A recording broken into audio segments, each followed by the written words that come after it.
வணக்கங்கண்ணே. இன்னைக்கு ஒரு குட்டி கதைங்க. ஒரு நாட்டில் அரசன் ஒரு அறிவிப்பு கொடுத்தானுங்களாம்மா. அந்த அறிவிப்பில் இந்த கதவை திறந்தா நாட்டையே பாதி கொடுக்குறேன்னு சொல்லிட்டானுங்களாம்மா.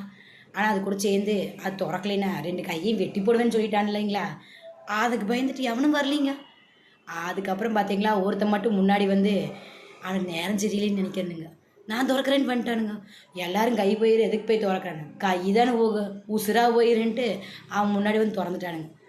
அவனுக்கு நேரம் சுக்கரன் உச்சத்தில் இருந்திருப்பாராட்டிருக்குது. அதுதானுங்க அவன் கதவு திறந்துருச்சுங்க.